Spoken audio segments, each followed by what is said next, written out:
Olha, Guta, nós falamos de STF até cansar, né? Então já falamos muitas coisas. Para adicionar alguma outra coisa sobre essa entrevista recente, diria, bom, primeiro, o enésimo protagonismo indevido. Quando você tem um juiz da Corte Suprema que dá entrevistas e tem todo esse protagonismo, assim como ele, tanto ele quanto outros, já só isso já é sinal de um problema. Ainda mais, Alexandre de Moraes não votou sozinho, é importante notar que este voto foi acompanhado pela maioria, etc. E tal. E aí, não conta absolutamente nada. Primeiro, se chama corporativismo, isso acontece em qualquer coletivo. Segundo, maioria composta por quem? Quem colocou eles lá? Então, assim, veja, um é advogado pessoal de Lula, outro advogado do partido, etc. Ah, isso o que significa? E ainda mais, número não é critério científico. Pode ser a maioria, pode ser até unânime. Continua errado. Não muda absolutamente nada. Princípios são princípios. Não é porque vota a maioria que então está certo, né?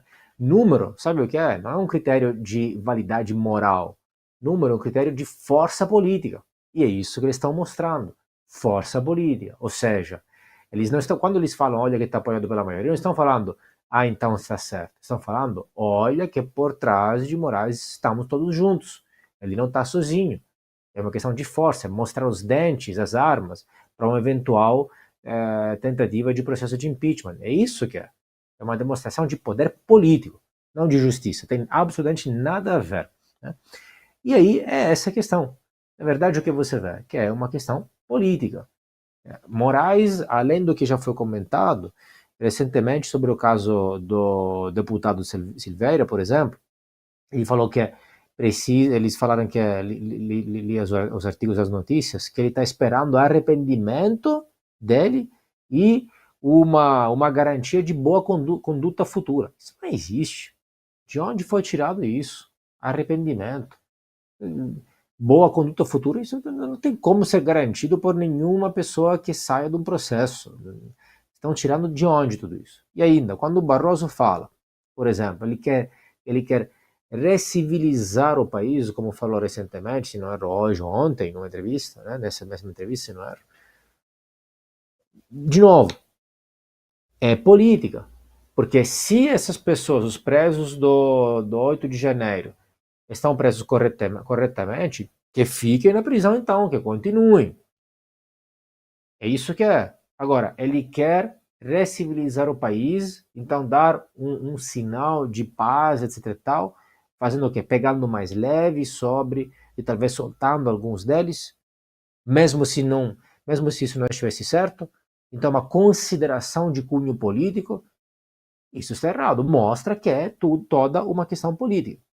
Sobre a questão deste enfrentamento entre o STF e Twitter, Elon Musk, essas multas, etc. Olha, além do que já foi dito aqui pelos meus colegas, adicionar um último ponto que é o seguinte: porque Elon Musk parece que até agora, pelo menos, não sei se daqui para frente uma das multas vai, mas está recuando, ele está voltando. O Brasil designou uma advogada do Twitter, etc. Bom, primeiro, essa coisa de ter um representante legal, apesar da lei brasileira falar isso, é a enésima coisa sem sentido, porque não é assim no mundo inteiro. Nem em todos os países uma empresa tem que ter um representante legal para operar, ao ponto que Twitter não tem, e assim como outras grandes Big Tech, não tem representante legal em todos os países do mundo nos quais operam. Tá? Primeiro. Segundo, por que eles estão recuando, Twitter? Porque, apesar de tudo, o Brasil é um país muito grande. Então, apesar de não ser um país rico, é um país que tem 200 milhões de pessoas. Então, um número grande de usuários. Se não erro, vi os gráficos sobre as receitas do Twitter. Se não erro, o Brasil é o terceiro mercado do Twitter, ou algo por aí. Bom, então o ponto qual é? É um conceito econômico chamado tamanho de mercado. O tamanho do mercado importa. E infelizmente, às vezes é um lado positivo, às vezes acaba sendo um lado negativo. Por quê? Porque um dos maiores atrativos, talvez o maior atrativo que o Brasil representa para os investidores internacionais é seu tamanho. É quantidade, não é qualidade. Não é renda per capita, não é a especialização, formação da mão de obra, não é o sistema jurídico, a segurança jurídica, etc. Não é o nível de inovação, etc. etc. Não é a produtividade, etc. É meramente quantitativo.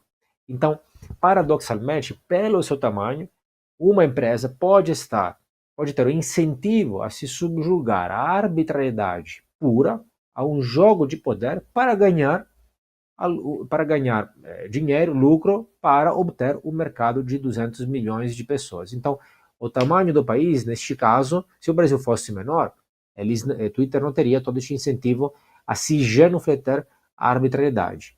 Então, neste caso, o tamanho do país está jogando, infelizmente, contra.